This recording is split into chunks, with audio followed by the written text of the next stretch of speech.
What I do every year, and I have found it hugely powerful for me, and then also those I've shared it with, is every year around this time, I do what I call a capture your year exercise. So I sit with myself and give myself a totally distraction-free, disruption-free sort of 60 to 90 minutes.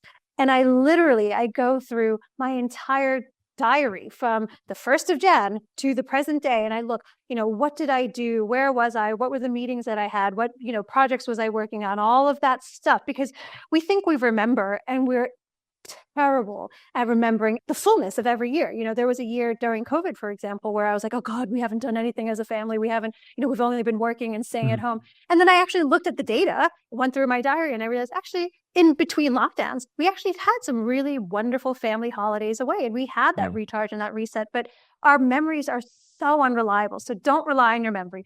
Go through the data, whether it's, your email, my diary is where I keep everything. So that's the best memory jog for me. That exercise by itself is really powerful because it reminds you of all that you have done instead of beating yourself, oh, I didn't choose this thing and all of those goals that I'd set out, like I didn't accomplish. Well, maybe you didn't accomplish all of those, but you accomplished different ones that you didn't even realize, but you just breezed to it. So that's one thing.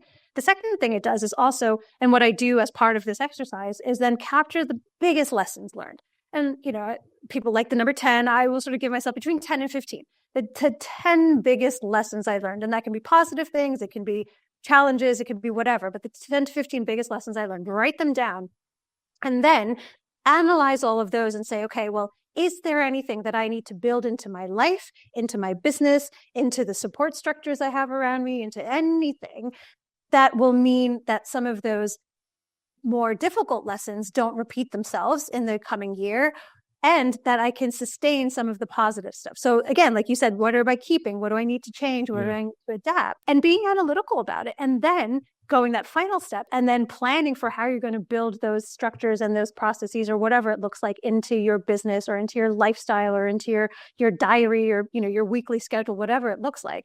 And so for me, it's really, like I said, basing it on the data, analyzing the data, drawing the lessons, literally crystallizing the lessons from that data, implementing into my plan for the next year. And then this is a bonus step that I do, not everyone has to do it.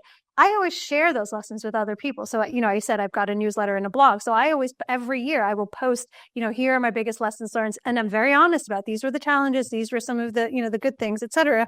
Because sometimes in the process of sharing, you relearn it or it reinforces it, but also you can hopefully at least give people the heads up of like, hey, this might happen to you, and this is what I've done to maybe make it less likely to happen next time. So yeah, it's kind of like what was resonating for me there is, when you look back on the year, it's kind of like taking stock of everything, the lessons, and all of that. And you said the data, which is huge.